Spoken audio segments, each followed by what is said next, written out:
Friday Night Racing on Off the Ball. And they're off. Brought to you by Go Racing. Plan your day at the races at goracing.ie. Hello, we're here with Cliona Foley. Are we back, Cliona? I'm struggling with my mic here. We were just talking about how great it was to be on the radio. And that was without the technical issues. We were talking about Conor's sketches here, and he's done a little thing online. Did a little kind of impressions of all. I've never seen somebody do impressions of racing people before, but typically Conor has nailed it. And I'm on Twitter here, and the first three things in my timeline are links to Conor's sketches from people across racing. And if you haven't seen it, it's certainly worth a look. They are brilliant. I mean, we know he can do golf and he can do GA and he can do lots of things, but his racing ones are pretty good as well. Welcome to Friday Night Racing. We hope we have our technical issues sorted out. I'm here with Johnny Ward, and on the phone we have Nina Carberry. He hasn't done Nina Carberry yet on that, has he? No, Nina wouldn't be the easiest to do an impression of now. Nina's, but I'd prefer to do an impression of her than Paul now, in fairness. What do you think, Nina? In life and in impressions. I think just give me a Photoshop, I'll be fine. Nina, we've been trying to contact you, and we've just got set up because we understand that you've had an interesting journey this evening, and explain to us where you were. The traffic wasn't great, and an accident, and then guarded checkpoints, you know yourself, so it took a while. Friday evening traffic. Yeah, what are you actually up to for the weekend? Up for the weekend, or sure, we'll have to watch bit of racing and just chilling out really. What's your day today? What's my day today? Working in Ballydoyle in the mornings, and suppose looking after my little girl then in the afternoons, and other things that come my way really. It being International Women's Day, what's your little girl's name and how old is she now? Rosie, and she'll be 2 in May. So she's flying it now. She's flying around. How did that change your life? Because I suppose we all concluded that you were probably riding at your peak when you retired, but I guess Rosie was coming along, and it was probably a decision that had to be made. Yeah, I suppose all my life I was working in racing, and I was giving it as much as I could, 110%, and I loved it, and I loved doing that, and when Rosie came along, I just put a new perspective on things. It was fine for the first. I came back racing, I think after 4 months I had her, and it was fine. She was a little baby in the corner there that wasn't really. It was just basically sleeping and needing food, and then by the time she got to 1, she's more up and at it and interactive, and I just seen the times like she was basically going to my husband Ted a lot more than she'd come to me, because I wasn't really seeing her that much, and so I just kind of put things in perspective. It was coming into the summer, and as you know yourself, there's 9 o'clock because of the bumpers in the evenings, and it could be 3 or 4 hour drive away from me, so it was fine during the winter where there was only three meetings kind of a week, and I could work it out, and no, it kind of went from that, and I couldn't really take out the summer and come back in the winter really, so I just said this is my time now to stop, and that's basically how I approached it. It must have given you great admiration of your mother Pamela as well, considering I'd say your house with your dad Tommy was pretty hectic when you were younger. Yeah, I had a great upbringing with loads of ponies around, and with 5 brothers as well, so I got a good introduction to horses that way, yeah. Nina, the last we saw of you in action was on that day in Punchestown. I think it was last April, was it, Johnny, when you retired, and you retired on a winner, as always, as we knew you would. So tell us, what have you been doing since, because we know you were riding out today, so what are you at? Yeah, no, I ride out in Ballydoyle in the mornings, and I love that job, and it's brilliant to work with high class horses, and obviously working under Aidan O'Brien is something special, and learning loads, and I've been there the last 5 years and really enjoy it. And were you working in a sort of a trainer capacity or assistant trainer capacity with Noel Meade before that? Yeah. So I was doing that for a year before I went to Aidan's, and I really wanted to get to know more about the flat, and no better place to go is Ballydoyle. So really enjoying it and learning loads down there. And so that's in Cashel. Where are you living, Nina? Yeah, Cashel, yeah. And where are you living then? Is it a long commute? In Cashel, yeah. Or she's living in Oh, Cashel. you were living down there. Yeah. So you're handy. I presume still that you were living up in Meath or in Kildare somewhere. So it's not that far for you to go then. No. Right. The thing with Noel Mead as well, was that going to be a long-term thing? Because, I mean, you must have been getting some education as well from Noel. Obviously, you go way back, but could that have grown into something longer term, or was it kind of a... Yeah, I think at the time, I really wanted to get it... like Noel was a brilliant flat trainer at the beginning when he started off, and he went jumping then, and he didn't have many flat at the time, and I really wanted to get to know more about the flat, and I just said, could I... what did he think about me going down to Ballydoyle for a month or so to kind of get the gist of it all? And it kind of worked itself out that Aidan offered me a job, and I kind of just moved on from there, and I just wanted to get to know more about the flat, really. And is that 5 mornings a week, 6 mornings a week? Yeah, 6 mornings a week, yeah. And tell us the difference between riding those, what I call those prima ballerina flat horses and national hunt horses. Like obviously they're a completely different type of they're ones are a lot quicker, and the others are stamina horses really. Obviously the 2 milers will be quick over jumps, but more or less the flat horses are more leaner, and they're more built for speed, really. And are they temperamentally, or does that vary just with every horse? It doesn't matter whether they're flat or jumps. Can the they be very could be different? more boisterous, and they might nip you, or spock out at you. You'd have to be more careful around them. They wouldn't be your laid back 3-mile chaser now. You wouldn't give them a big long rein or anything. They could come and you'd be holding tight. Yeah, so you want to be on your lookout with them now. But I really enjoy working with the colts, and that was all new to me, and obviously the really good fillies down there as well. And is there any particular horse that you really like? In Ballydoyle? Yeah. At the minute? Yeah. Just to ride, like. Come on, Nina, come on. Give us a couple. You know when you're riding a horse and you really like riding a horse? I rode out Japan there for a while. I liked him, so I look forward to watching him racing this season. What do you make of him actually for the season? He's like, the Derby picture looks a bit all over the shop, but he certainly comes into that picture. Yeah, his form is rock solid from last year. I can't see why he can't be in amongst the big grade ones this year. So definitely he could easily be a Derby hope. I'd be keeping a close eye on him anyway. Do you know what the mad thing is, Tina, when I was down there? I was down for something or other last year, whether it was for the launch of the flat season. But Nina, just if you spend a morning in Ballydoyle, I'd argue it's probably the best concentration of jockeys at any one moment in the country outside of a racetrack. And Ryanmore isn't even there. The names there, if you could just list off some of the people you're riding out with. Unbelievable, yeah. No, it's... Aidan has congregated an unbelievable amount of very good jockeys to ride, obviously, these real top-class horses, and there's nothing spared, and they get the best of everything, and the amount of good riders down there is unbelievable now. It's great to be among them. Nina, it is International Women's Day, and all week there have been loads of women in sport initiatives. One of them was around coaching, and I just was interested. Obviously, if you're down there learning your trade and learning about flat horses, are you thinking about training full time? What are your thoughts about the future? Yeah, I had my licence there for a while. My dad handed in his. I had a winner, but then it kind of progressed that I got the job with Noel as assistant trainer, and I really enjoyed that. So I definitely wouldn't rule it out in the future. And I've obviously gotten a lot of experience from 2 top trainers, and I wouldn't rule it out, in the future. What would you worry about it with regard to going down the training route?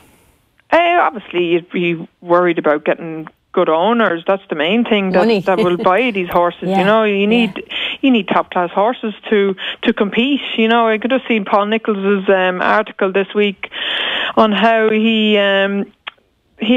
kind of stepped back from buying those big horses in France, and he kind of got left behind, and he had to get muscle in again, and and now he's back to where he was 10 years ago. He's back fighting for Cheltenham again.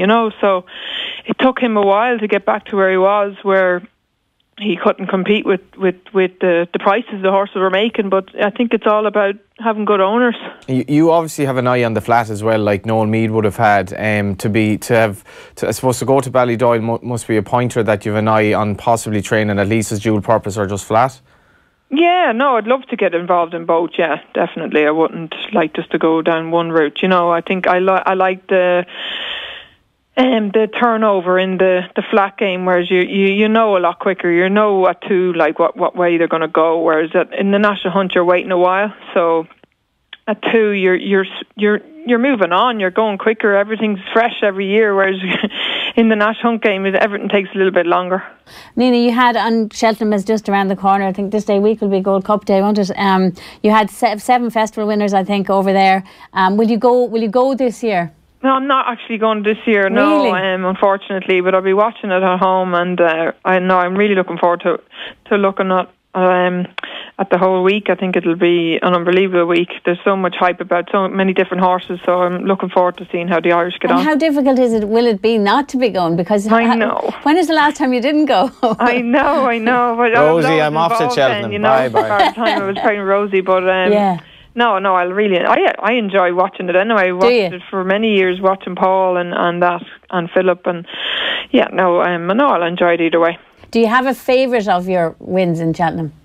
Oh, sure. Always Your First is one of the most memorable. Dabaroon, but on the Fringe, for me, was his first win there was incredible, and I think, that was something special that day on the Fringe winning. How special was it, Nina, that you'd 4 individual lady riders last year winning from 28 races, 1 in 7, which is punching way above their weight in terms of the ratio of female to male riders. But to do it, obviously, Harriet Tucker broke her dislocated her collarbone as well in the Fox Hunters. Yeah. I just thought it was. I'm very proud of racing how much it integrated is. Yeah. But that must have been great for the sport, Nina. Brilliant. Like, I think it's the only sport in the world that there's no gender bias. If you're good enough, you'll get there. You know, it doesn't matter if you're a girl or a boy. You're not. I think in racing they don't judge you as a girl or a boy. They judge you on your ability, and that's what women strive for. Like, you know, and I think it's an industry that, to me, I've never felt any bias, and the men in it, if they respect you, if you have your ability, and it's nothing to do with being a girl or a boy. And I think, like, the likes of Jessie and obviously Rachel Blackburn now, to get the opportunities, you'll do it. You know, you'll get there. Did you see a change from when you started off to, I suppose, when you retired? There's been more lady riders maybe coming along the last few years, but was that acceptance for you always there? I know you were way above average in terms of where you came from, but did you find any change of trends or in terms of mindset? Yeah, definitely. Obviously, myself and Katie came from racing backgrounds, which was a massive help. We had a massive start. You know, we had people telling us straight away what we were doing wrong, you know, and that's why I admire the likes of Rachel, who didn't really have a background. They're listening to you're listening to your friends, and, you know, they're expecting them to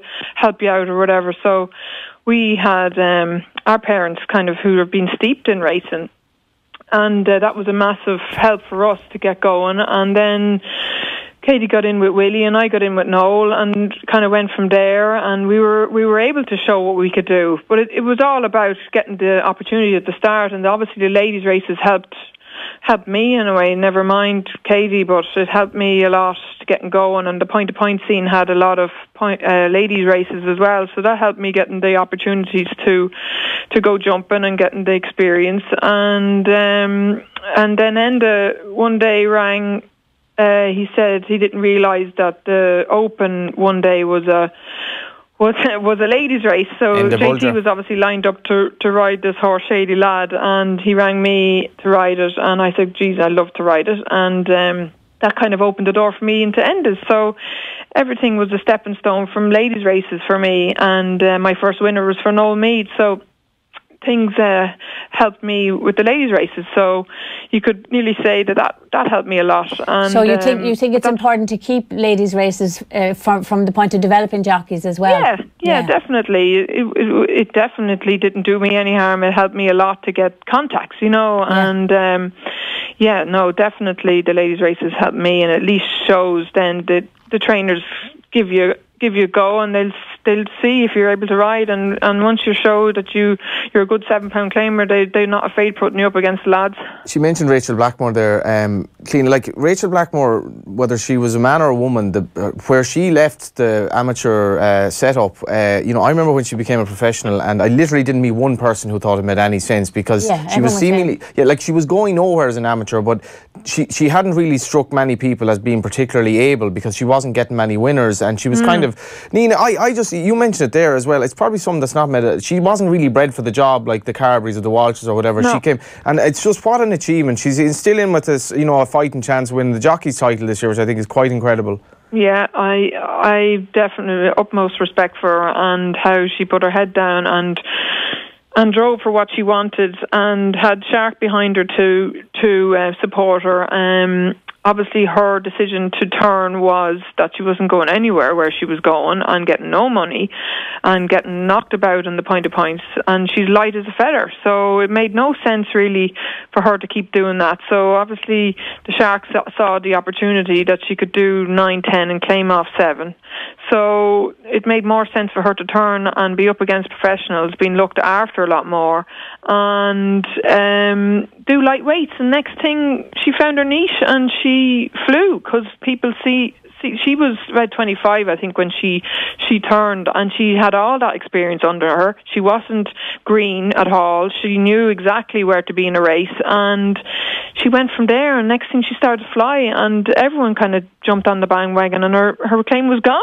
Yeah. and then she landed kind of a lot of the rides for Gigginstown, and now she's flying. Yeah. So, and when you look at her, Nina, what do you see as her talent, in particular talent, because she's just got a phenomenal return rate? Oh, being able to focus and just keep the head down and keep going, and the amount of toughness she has. No, I admire her so much, and keeping things simple in a race as well. I've watched her a lot, and she rarely gets beat on a horse that should win. So I feel they jump very well for her, and she keeps things simple. You mentioned Gigginstown there. Like, Gigginstown would have used, Michael O'Leary's been massive in terms of her career, but he gave Lisa O'Neill 2 rides in Kerry Nationals. She won successive Kerry Nationals, which is astonishing. He's not afraid at all putting up girl. Like, there's no bias at all, I feel, in racing. If they think you can win, they think you can win.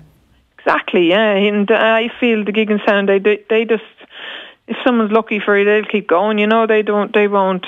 You know, like, it's like anything. If you're lucky for someone, you know, they're going to keep you on. And Rachel's been very, very lucky all year, and please God she stays injury free for the rest of the season. Well, she features strongly in the recent Jump Girls, the documentary, and TJ Carr and yourself and Katie featured in it, and Lisa O'Neill, and lots of women. What I thought was really nice about that, Nina, was that he set out to do, I think, a story maybe about women in racing, but it turned out to be just a story about people in racing, and I think people who watched it would have not have seen you as women, but just been fascinated about how hard people work in racing, and that your gender wasn't a factor.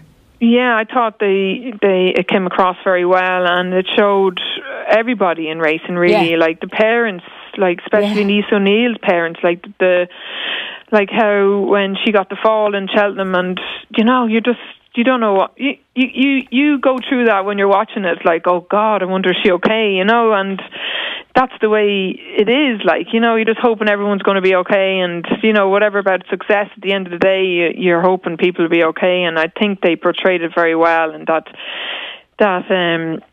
it is an up and down industry. Yeah, and even as you said, with the difference between Rachel Blackmore and Lisa O'Neill from you and Katie, where you came from families who were used to watching you taking risks the whole way up, and probably put you on horses when you were very young. It's nearly harder for their families even to watch that as well. Yeah, they don't understand. Yeah, you haven't been through it before or anything like that, and they don't know who to go to or whatever. So, yeah, no, I think it portrayed the whole industry like it is.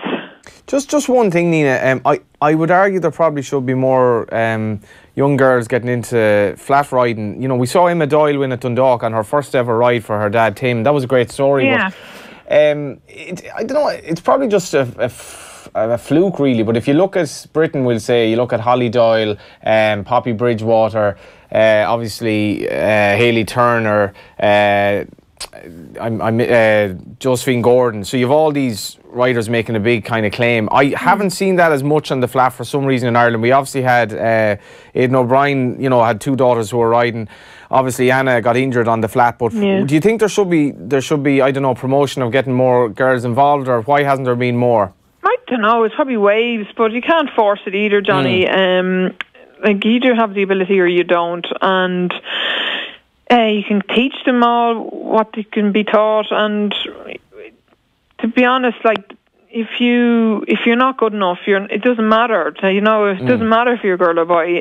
You just don't get there. You know, so you can't force it either. Like, they're going to have the talent as well. So it's probably just a case of nothing's come around at the minute, you know, and there's probably not the opportunities in Ireland as there is in England with the racing, you know. There's probably just at the minute where Cathy Gannon, she had the talent and she got there from nowhere. So it just shows you that. Again, a completely non-racing background, didn't she? Yeah, exactly. Yeah, completely. And she went to race, went through the academy, and she got to the top and got top apprentice. So I always presumed, Johnny, I must be wrong, I always presumed maybe it was a weight issue with flat racing, that it was harder for women to do the weights. No, it wouldn't be. In fact, it's quite the opposite, actually, because so this is an argument that I've made. Now I've more or less borrowed the argument from someone else, but like lads are going to get too tall to ride on the flat in Ireland unless the weights are brought up. A lot of lads are just like, you have a situation in America now where there are very few native US riders. They're basically all coming from South America. So that was the thing I thought, Nina, that over time, if weights don't rise,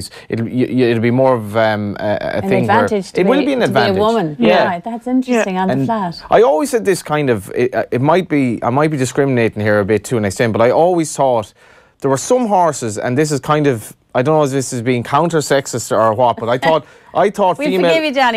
female riders got on better with particular horses for certain reasons. Just, I don't know, was it just kindness or hands?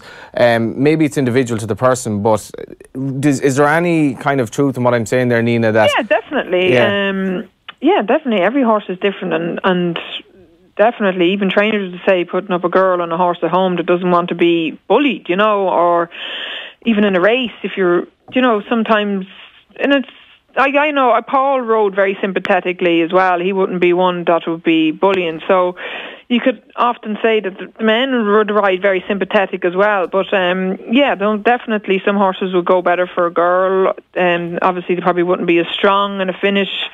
Because of that, the horse might run on better, you know, or, you know, with hands and heels, like, you know. So yeah, definitely, Johnny, the horses would run better for a girl. Did you regret not going pro? Yeah, that was my question as well. At one stage I'd had the winner on Dabaroon, and I was claiming 5, and it was probably my time to think, was it going to turn? And I was half thinking of it, and I talked to Dad and Paul about it, and at the time Slippers was amateur to Noel, and Niall Madden was amateur to Noel, and he had plenty of jockeys at the time, along with Paul. I think Dennis O'Regan was there as well. And then Niall turned professional from being an amateur, and Noel came to me and he said he'd love me to be his amateur. And so I had to go back and think again of what to do, and I basically told him I was thinking of turning and I wanted to be an apprentice as well. And he said, it's up to yourself, but I feel I can give you plenty of opportunities as an amateur. And I kind of thought about it, and I'd have a ride at Cheltenham every year, and, you know... I think you're underselling yourself there, though. Like, I mean, one ride at Cheltenham, you could have... If Rachel Blackmore's doing what she's doing, you had the capabilities to do even better, probably. Yeah, it's hard to know. I was kind of running out my claim of 5. It's hard to know. Obviously, I went down the amateur route because I was going to have those bumper horses, so it was probably a safety net for me, whereas I don't think Rachel had nothing to lose the turn, you know, if I turned, I would have been losing probably the job as an amateur and going back, and probably if it didn't happen, I probably would have, you know, I probably wouldn't have been able to turn back. I think you have some regrets. Pardon? I think you might have some regrets. I never realised you came that close. Yeah. I never realised you thought that seriously about it. I think I loved... No, obviously now there's probably more opportunities I might have, because But I still don't regret being able. I still probably wouldn't have had my 7 winners in Cheltenham. Like, you know, I just realistically, you probably wouldn't. You know? And 398, nearly 400 across national hunt and winners. That's what you had. So, no, amazing. I don't have any regrets. Obviously, at the time, I was thinking that way, but no, I don't have any regrets that way. Johnny, she's not in Cheltenham either in person or as a jockey, and there's always one rule in Cheltenham, or always was one rule in Cheltenham. There was always a banker for the bookies. What are they going to do without her? Well, that was the thing. Like, what are they going to do? But Nina got so many men out of jail in Ireland, like, you know, and I mean that in the nicest possible way. And because possibly women as well. It was mainly men now, because women are generally a lot more sensible than men. They don't bet on the bumper. In terms of punting, but Nina was always right, or invariably right in the favourite, and basically I always used to marvel at the fact that there was a lady rider in the bumper, but we all wanted Nina to be on the favourite because she was the best. In the fox chasers, and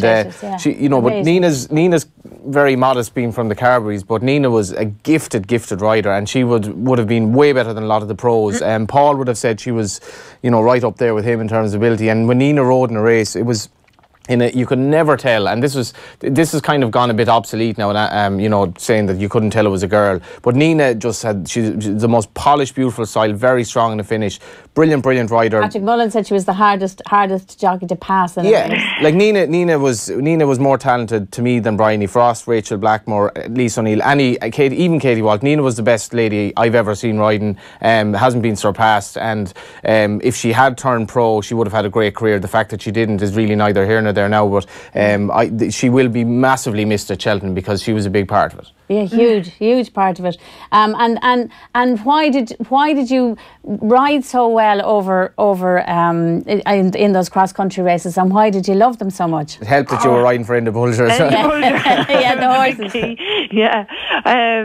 Obviously Enda Bulger. I talked a bit about Shady Lad, and he was my first ride around the banks in Punchestown, and so that's how that door opened up. And I never forget I got a picture. I think he finished second on the first time around there. I was on him, and I got a picture of the bank down the bottom, and my hands are up over my ears, nearly coming off the bank. And my mother sent it on to Enda. Well, Enda nearly died. He was like, "Oh Jesus, what are you doing with your hand?"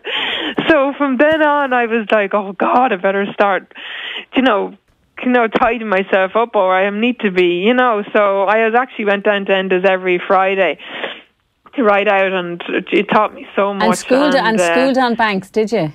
Pardon? Did you school on banks then? Yeah. So we got a great education in the Limerick. I should say the Outback, and brilliant education, and I learned very quickly. And even as somebody who doesn't punt, they're just such beautiful races to watch. They're like to just cross country chasing. Anybody who's ever ridden anything over a fence as a kid, you just watch Cheltenham there. Everyone just flocks to the inside when the race is on, and you get the atmosphere so much when you ride around there, and it's so nice because you can actually enjoy the race a lot more because it's quite long race, and you pass the crowd about 3 times, and it's it's a great special race. Well, it looks like you're enjoying it, so that's really interesting to hear. You actually are enjoying it, especially when a jumper like that doesn't make a mistake, or rarely makes a mistake. They know what they're doing. You just sit there, and it's enjoyable. Yeah, people knock those races because they're obviously a bit idiosyncratic. But I always thought, Nina, like, it really showcased the talents of a horse to be able to adapt to such various obstacles. Like It's almost like you're jumping off a wall one time, then you're hopping a hurdle from a human perspective, and they have to be very adaptable and be sure-footed, and like the likes of Garda Champetre who'd reach a mark over fences, and he wasn't going to go much further after that, and he went cross country. And he cleaned up, and it was a new lease of life for him and a new career for him, and it was great to be able to ride him and to be on him, and he was enjoying it so much. He didn't probably enjoy the fences that much, and he just loved jumping the hedges and the banks. And it strikes me, Nina, as well, that Johnny was saying it actually showcases the best of a jockey as well. Because you have to be incredibly adaptable as well, don't you? I suppose, yeah. Like, yeah, you have to have probably a bit of experience around the banks and stuff. And yeah, the hunting helped me a lot at the start as well. What way to be over a bank? So yeah, no, that was all. Yeah, well, look, at Friday Night Racing is brought to you here by GoRacing.ie. Nina, are you looking at Cheltenham? Is there something that you would have as a banker then if you were looking at Cheltenham this year?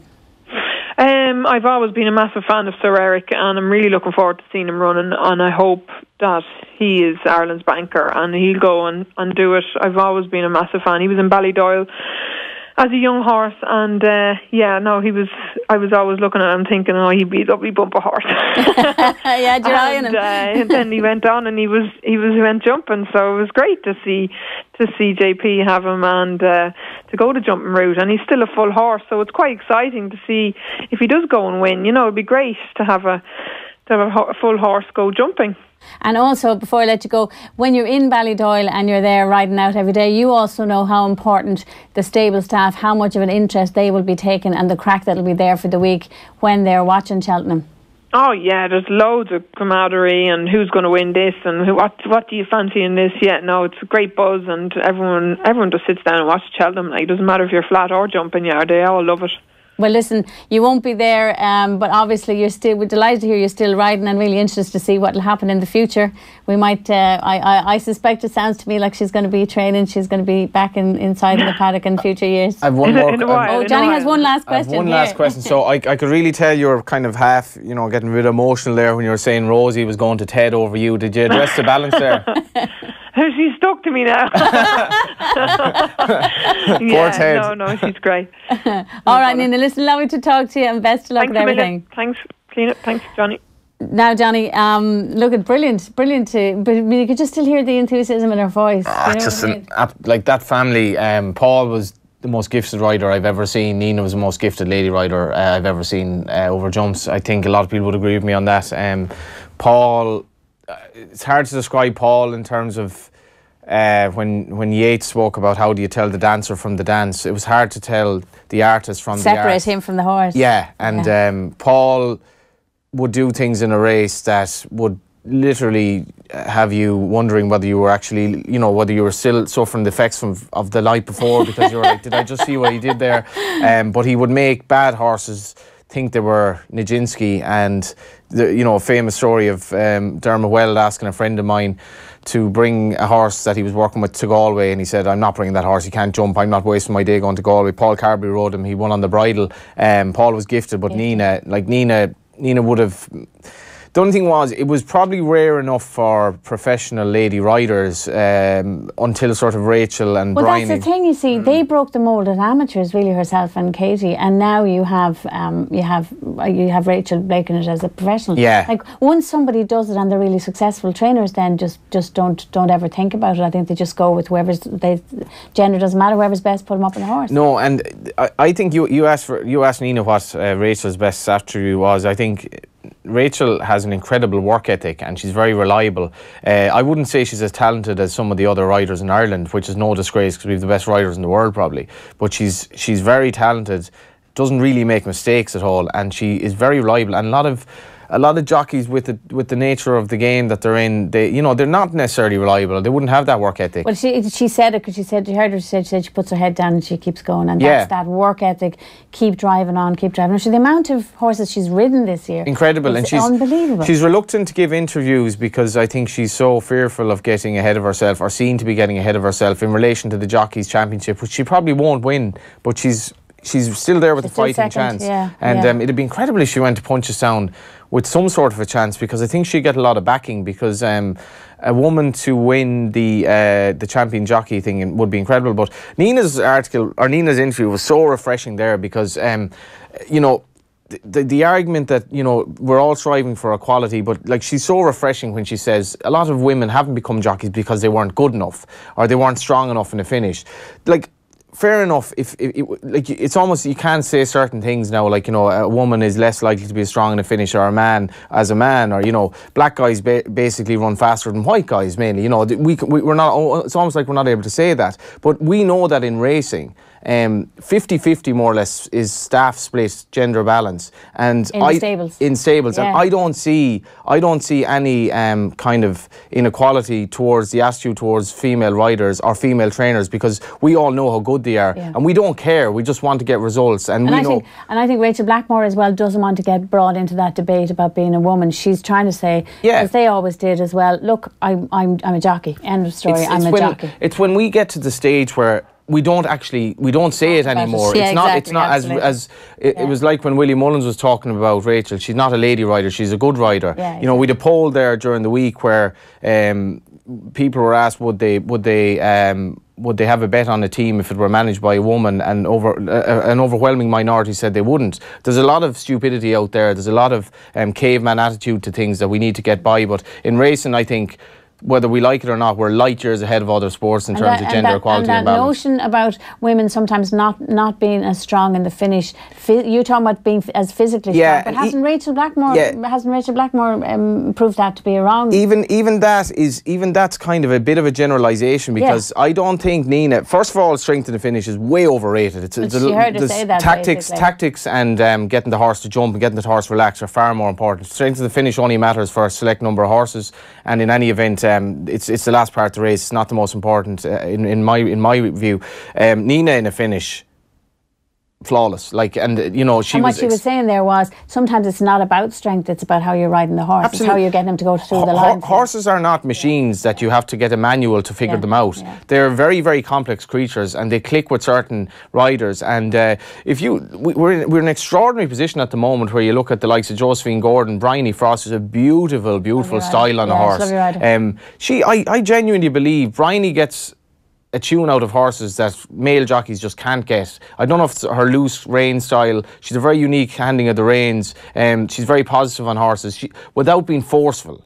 And maybe, again, I'm buying into the generalities here, but Bryony's a brilliant rider, and we're going to have a situation, perhaps in the Ryanair Chase, where Bryony and Rachel are going to be on two fancied horses in Frodon and Monolith, and we won't have Nina, but we'll have that, and we'll have Lisa O'Neill riding some good horses as well. But I think it's just something racing still doesn't promote enough, in that in France a couple of years ago they brought in an allowance for females, right? And there was quite a lot of controversy over it. I was totally against that. Yeah, I remember that. That's effectively saying you're inferior to me. Now they would say it's given opportunities. It's like positive discrimination. It's positive discrimination to make sure more trainers would give them a chance. Yeah, like a human, like apprentices or a human. Did it have any effect? It did. I think they actually redressed it, because the females were getting more of a, you know, they were giving them a £5 advantage or whatever it was. So that's basically like giving a team a goal start in a way, or a couple of points start in football. So it wasn't fair. But I don't want us to be telling female riders you're worse than the males, because you're not. In fact, a lot of the time you're better. And you see Jessica Harrington, 71 years of age. She had her first Gold Cup winner 2 seasons ago. She had her first Irish Grand National winner, her first Gold Cup winner with her first runner in the race. And I think the same year she turned up at Cheltenham in a sling because she'd been injured skiing, and she's back on a horse in her 70s. That's the women I want to hear about in racing. Yeah, it's not funny. The best dressed ladies. Yeah, well, don't even start me. Just interesting, actually, about talking about Paul Carberry and about the Carberrys and what they grew up doing. I remember one time being over, anybody who knows anything about sort of hunter chasing and that will know Charlie O'Neill's yard down in outside Clane, and there was always a big hunter chase or a hunter trials there on a Good Friday. And I went down one day, and it wasn't a racing day, and there's Paul Carberry tearing around on a horse. Well, Paul, on his day off, technically, you know, the one day off the week he probably had off racing, he's down doing hunter trials. Paul can definitely sue me for defamation now if he wants, but I do think he was injured riding a stag one time, or certainly he got up on a stag at the hunt. And did he get injured going skiing one year as well, and all kinds of things he shouldn't have been doing? Yeah. Anyone that knows Paul would say that the stag story was probably pretty light compared to some of the stories. He would do anything. He was a daredevil. He still is. Sometimes when you talk to him, there's almost like a kind of a loss in Paul, because he's not riding anymore, and he retired because he kind of had to. He was pretty broken up. But was Nina much worse than Paul? Absolutely not. And Nina did more, to my mind, for our attitude towards women in riding horses than anyone because she was so bloody good. It was just like, well, God, if I want Nina riding it, I don't want. If you wanted any horse riding a bumper when she was around, it was Nina Carberry, and she was not the 58 men that could have been riding the favourite. We wanted Nina Carberry because she was the best. Yeah, well, she'll be missed. Definitely, she'll be missed because in Cheltenham that was always everybody's banker. Definitely. You're listening to Friday Night Racing here, and it's brought to you by GoRacing.ie. The Tote Irish Injured Jockeys Charity Fund remains at 2,000. Come here. You're getting the ger terminology here. Remains, stays stubbornly, stuck at. You know, bloody hell. Like, Cliona, I thought you were going to be easy on me. Well, it remains. I'm saying it remains there at just over €2,000. 2014 exactly. What's your point? Cents.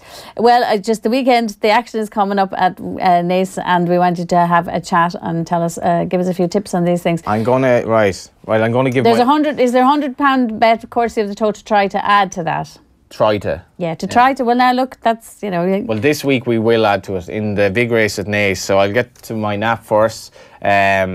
Which runs in the 3:45. We have a situation here where the mare in the race, Camellia de Cotte, she's actually a 7-year-old filly, but she's giving way to Kaiser Black, who's quite well named because he's by Germany, who's the stallion of Faugheen and Sam Crow, who could have been running against each other in the World Hurdle next week. But Kaiser Black, I don't think he's flattered by his run behind another mare, Labago Roy, at Leopardstown. I think he is a good thing in the 3:45 at Naas, and hopefully we won't be as stubbornly stuck on whatever it is after that. And that's your bet. That's your tip for that one. Okay, so what about the rest of the weekend then? Yeah, so for Saturday we've a tricky card at Goran. Finally got a bit of rain as well this week, clean, and a bit of snow, which was quite badly needed. I know the weather is nuts, but we did need rain, and Goran I think is a little bit on the soft side.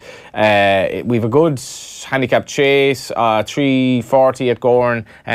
That's a 50 grand race. Interesting to see how Dolciano Dici goes on there for Willie Mullins. He's been a bit disappointing, but my nap is probably not the most original selection in the world, but he runs earlier on in the card, and that's from Eden for Gordon Elliott in the 3:05. And also on Saturday we have the Imperial Cup. And this was the real kind of precursor to Cheltenham race, the Saturday before Cheltenham. And sometimes you could win this and it would bring you into one of the... bring you into one of the handicaps. So I'm not sure of its relevance towards Cheltenham this year, but the top weight, Call Me Lord, very interesting for Darryl Jacob from Wexford, and Nicky Henderson, who was also one of the people who Conor Sketches did a little... He does very good, Nicky Henderson. Yeah, very good, Nicky. So, and what about Sandown and Naas then at the weekend? Yeah, so Naas then on Sunday, back to Naas, possibly your local track? Yes, it is. Yeah, it Cracking is. racetrack. Punchestown is nearly. Punchestown's actually closer to me. You certainly have the best tracks on your doorstep. Yeah. We also have the Leinster National, which is another, I think it's a 100 grand race, and a very, very tricky race for punters. I would tentatively be with Rachel's Mount, Wishmore, 10 stone 1 for Joseph O'Brien. Okay, and is that the lot for the weekend then? That's it. I can't burden you with any more pain. But good to get out. If you're not going to Cheltenham, I must give a mention to Brendan Duke as well. Brendan Duke is son of the trainer of that name. He's a well-known media personality, not well enough known because he should be probably on more media than he is. But he's told me all week, I can't go to Cheltenham. I just can't go to Cheltenham. It's going to be a bit pricey. And I asked him today in the Racing Post, "Are you going to Cheltenham?" No. I went out the door. He texted me, "Something's changed, I'm going to Cheltenham." So Brendan Duke will be there. Brendan is going to be there. Brendan will be there. Just finally, before we finish up, does Cheltenham ever get old for you? It does actually on the Friday every year, because you're like, God, I don't know if I can live anymore. It's getting so tiring. It's really tiring. It's gone very long. It is. Even if you're like, I prefer the 3-day festival, being honest. But even if you're working there, and I generally just I work. I can't really socialise. It's just I'm not able to burn the candle both ends anymore. You're very, very tired by the Friday. And I was sort of toggling with the idea of extending the weekend. I'm going to Liverpool game on this Sunday against Burnley, so I'm going over for the week. And I was looking at prices for Ireland and Wales in the rugby, just for a bit of a jolly on the... I'm not really into rugby, but there's a jolly up on the Saturday, and the tickets were 130 quid when I looked. I think they've gone up 2 or 3 times in price since Wales beat England. Definitely. But I just said to myself, by the time Friday night comes, all I want to do is go home. But while you're there, it's the best show on earth. Is it? Yeah, Still? it's great crack. It's great crack. All right, well, look, there'll be lots of yards around the country who'll really be enjoying it, you know, and they'll have they'll have riders there, they'll have jockeys there, they know, and it's a special week, I think, for everybody involved in Irish racing. And safe trips to everyone, obviously jockeys and trainers as well. And just, I hope everyone comes back safe and sound. You know, it can be a tough festival as well. You're riding at the top of, you're riding in a dangerous sport at the top of your profession, and let's hope everyone comes back safe and sound. Great. Well, that's it from Friday Night Racing. Thanks, Johnny, and thanks again to Nina Carberry. We'll have you on again. Friday Night Racing. On Off the Ball. And they're off. Brought to you by Go Racing. Plan your day at the races at goracing.ie.